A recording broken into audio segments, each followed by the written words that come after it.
Hello students, welcome to Khandelwal Maths Academy. I am your host Vishwesh Khandelwal. In today's video, we'll be studying the problems based on nth term that is Tn of a geometric progression. अब देखो किसी भी geometric progression के nth term का value find करने के लिए तीन फॉर्मूलेज है हमारे पास. ओके, पहला फॉर्मूला है Tn is equal to a into r raised to n minus 1, where a is the first term of that given GP and r is the common ratio of that given GP. और r का value कैसे find करते हैं? R is the ratio between any two consecutive terms of that given GP. Okay. The next formula is Tn is equal to Tn minus 1 into R.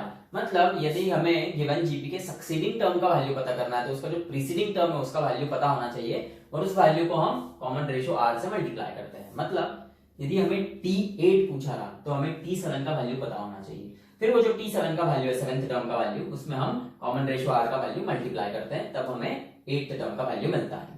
And the third formula is Tn is equal to Sn minus Sn minus 1, where Sn is the sum of all terms of that given GP and Sn minus 1 is the sum of Sn minus 1 terms of that given GP. Okay, ये formula हमने arithmetic progression में भी देखा था.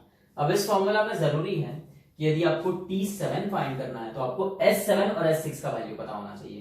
तो T7 will be S7 minus S6. अब देखो ये जो भी प्रॉब्लम्स हैं based on nth term of the GP, ये हम under the heading practice set 2.2 पढ़ने वाले हैं of chapter 2 sequence and series of M2 of standard 11. आपके टेक्स्ट बुक में प्रैक्टिस सेट 2.1 में ही directly sums on geometric progression दिया है, पर हमने प्रैक्टिस सेट 2.1 में अरिथमेटिक प्रोग्रेशन पे बेस्ड सम्स लिए थे. ओके, टोटल 40 क्वेश्चंस हम प्रैक्टिस सेट 2.1 में देख चुके हैं. Okay, so now continuing with question number 41 for the practice set 2.2. क्या है question?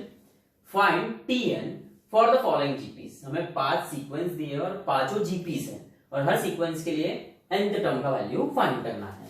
Now see the given GP is, first सब क्वेश्चन ले रहे हैं हम, is 3, 15, 75, 375 and so on. Here the first term A is 3. The common ratio R is T2 upon T1 होता है. Okay, हमने अरिथमेटिक प्रोग्रेशन में क्या देखा था कि कॉमन डिफरेंस D क्या होता है? T2 minus T1, difference between any two consecutive terms. पर जो कॉमन रेशियो निकालते हैं हम, it is ratio between the two consecutive terms. So T2 upon T1, 15/3 is 5. Now Tn का फॉर्मूला क्या है? A into R raised to n minus 1.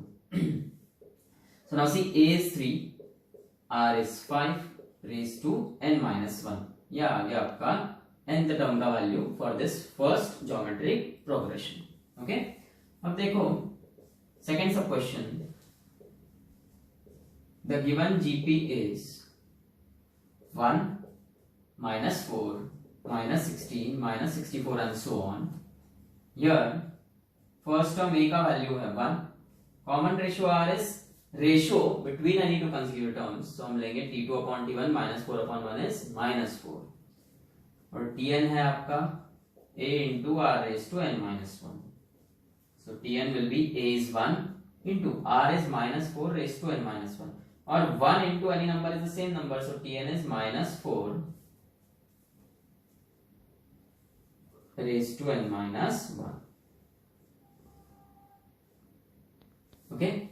Now see the third sub question.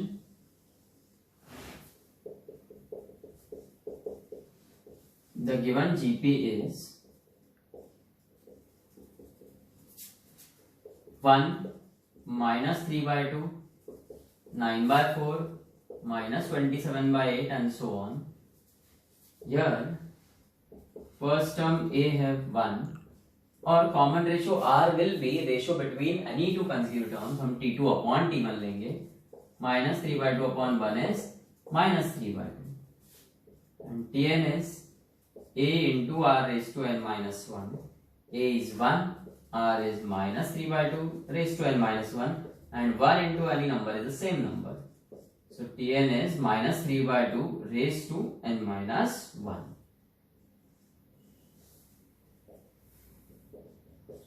Fourth सब question देखो. The given GP is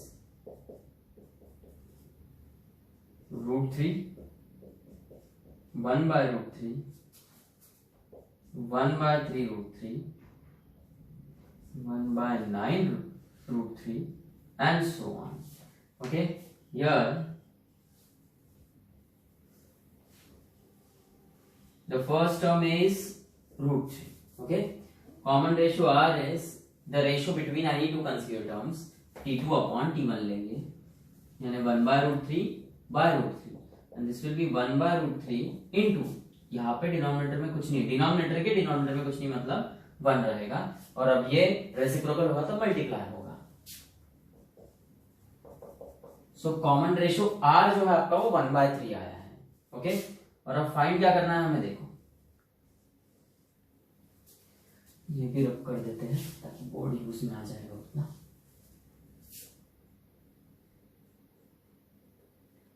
Tn is a into r raised to n minus 1. a तो है आपका √3, r है 1/3. Okay, raise to n minus 1. अब देखो इसे हम सिंप्लीफाई कर सकते हैं. कैसे? √3 यानी 3 raised to half, 1/3 यानी 3 raised to -1. So ये 3 raised to half into 3 raised to -1 into n minus 1, minus into minus plus 1, और -1 into n is -n. और अब देखो मल्टीप्लीकेशन है दो टर्म्स का जिनका बेस सेम है और पावर्स अलग अलग है, तो उनके पावर्स ऐड हो जाते हैं. So 3 raised to half plus 1 minus n, और half plus 1 is 3/2. So this is 3 raised to 3/2 minus n.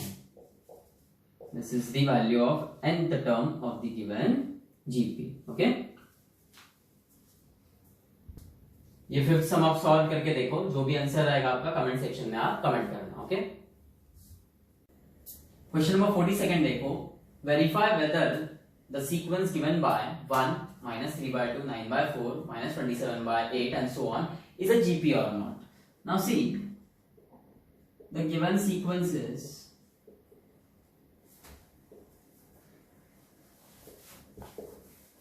1 first term, the second term is -3/2, the third term is 9/4, the fourth term is -7/8 and so on. मतलब T1 is 1, T2 is -3/2, T3 is 9/4, T4 is -27/8. अब देखो यही question अगर arithmetic progression का रहता था तो हम क्या करते थे, हम difference between the consecutive terms निकालते हैं. मतलब यदि ये सीक्वेंस एपी है नहीं, ये देखना होता तो हम क्या करते थे, T2 - T1, T3 - T2, T4 - T3, और इनके सभी के वैल्यूज कांस्टेंट है या नहीं ये देखते थे. यदि वैल्यूज कांस्टेंट है तो गिवन सीक्वेंस इज एपी, और नहीं है तो एपी नहीं है. पर यहाँ पर क्या बोला है, verify whether the given sequence is GP और नॉट. तो यहाँ पर T2 - T1 difference between consecutive terms ना निकालते हुए हम T2/T1 निकालेंगे, ratio between consecutive terms. Okay, so सबसे पहले T2/T1 -3/2/1 इज ऑब्वियसली -3/2, इसे आप 1 नाम दे दो. फिर अगले दो कॉन्जिक्यूटिव टर्म्स का रेशियो, तो T3/T2 9/4 -3/2, ये हो जाएगा 9/4 into -2/3. ओके, मल्टीप्लाई होगा तो रेसिप्रोकल हो जाएगा. 2 1 2 4, 3 1 3 these are 9, so this is -3/2. And then T4/T3 -27/8 upon 9/4, यानी -27/8 into 4/9, 4 1 4 2 8, 9 1 9 these are 27, this is -3/2. इसका मतलब from 1 2 and 3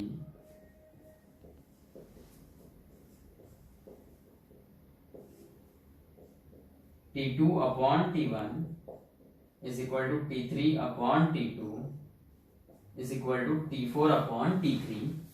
That is ratios between consecutive terms is constant, and therefore the given sequence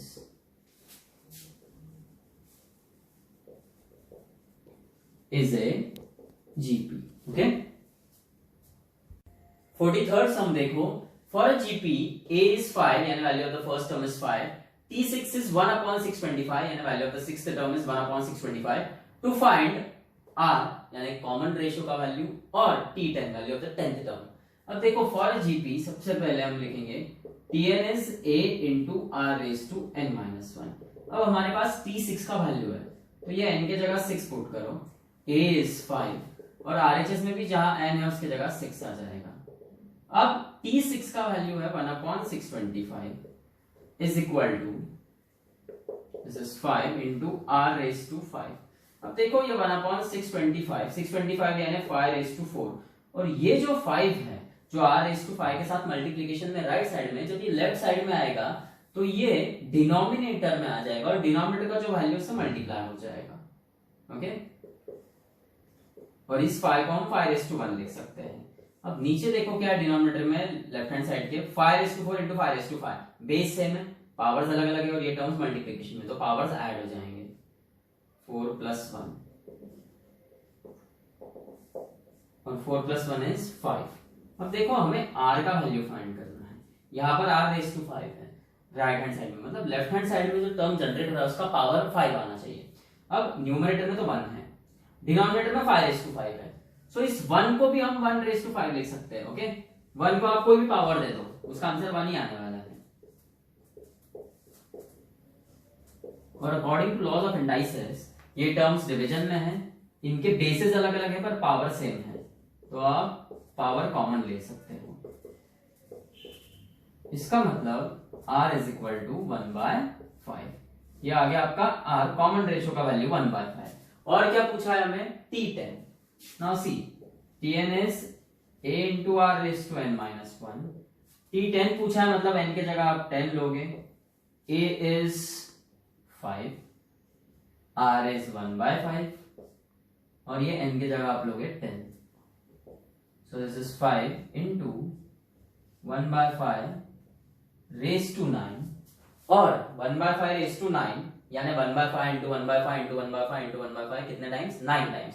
उसमें से एक 5 1/5 में से एक 5 इस 5 के साथ होगा कैंसिल आउट. सो क्या बचेगा आपका? देखो ये ऐसा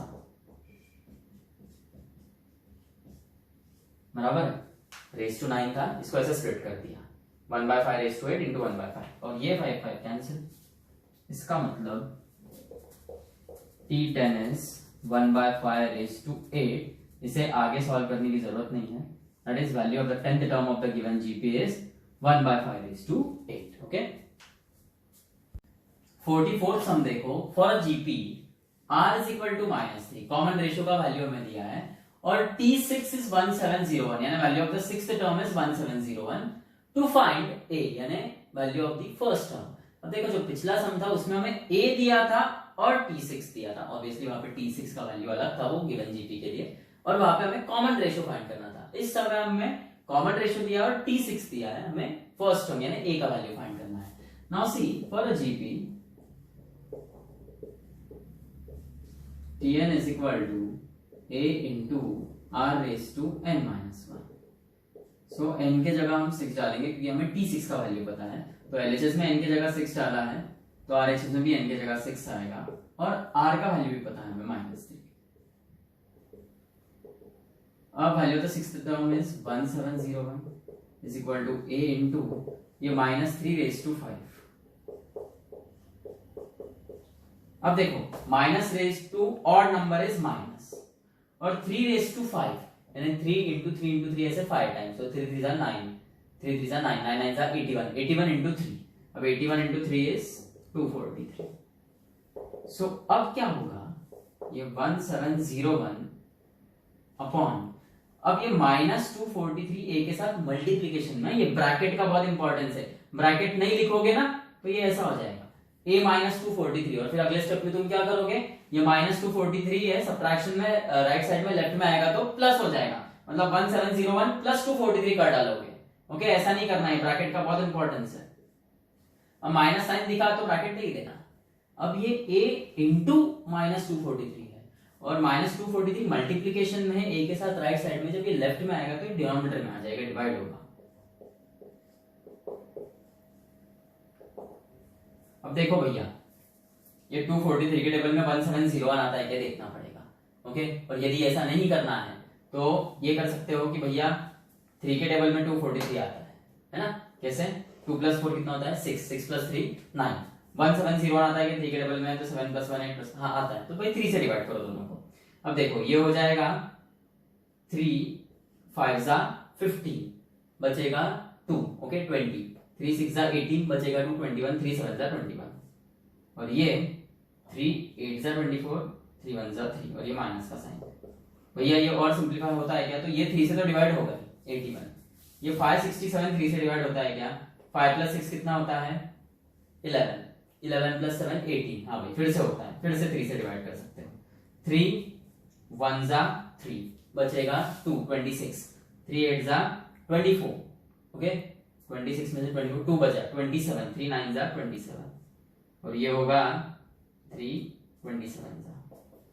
अब ये फिर से 3 से डिवाइड होते हैं, हाँ अब देखो 9 से होता है क्या, देखते हैं 9 3 = 27 होता है, 9 2 = 18, 9 1 = 9, हाँ भैया 9 से हो रहा है, बहुत अच्छा है।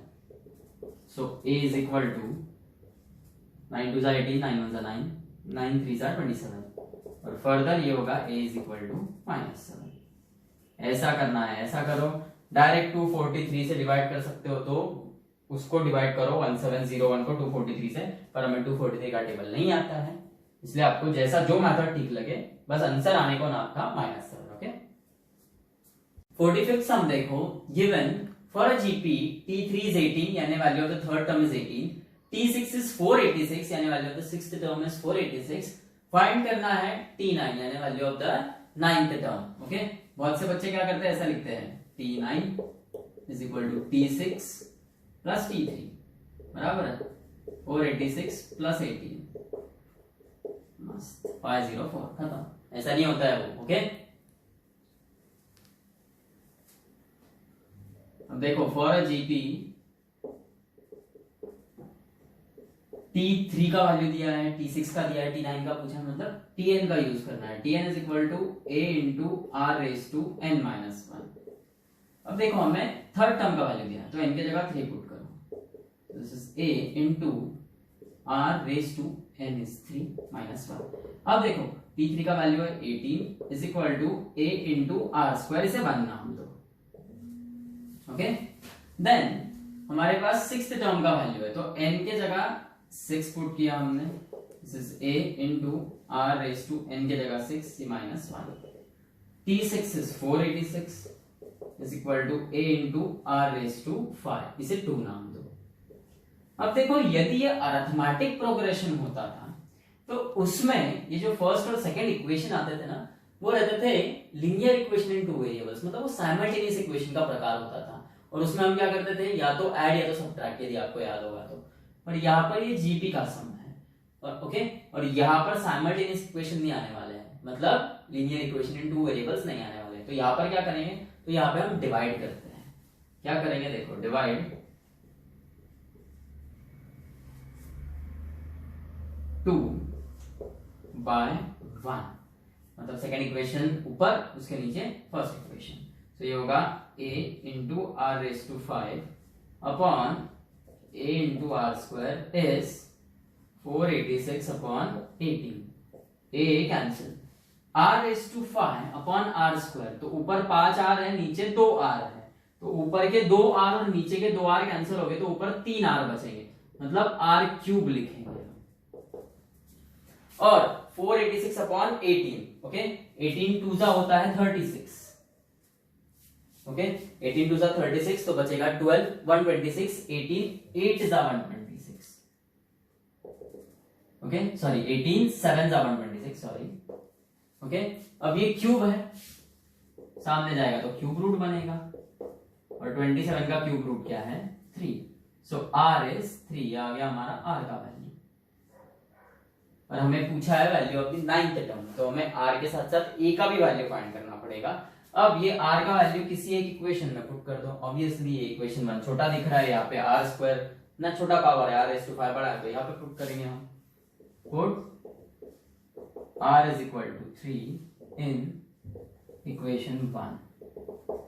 So this is 18 is equal to a into r is 3 का स्क्वायर और 3 का स्क्वायर है 9. 9 a के साथ मल्टीप्लीकेशन में राइट साइड में लेफ्ट में आएगा तो 18 by 9 हो जाएगा.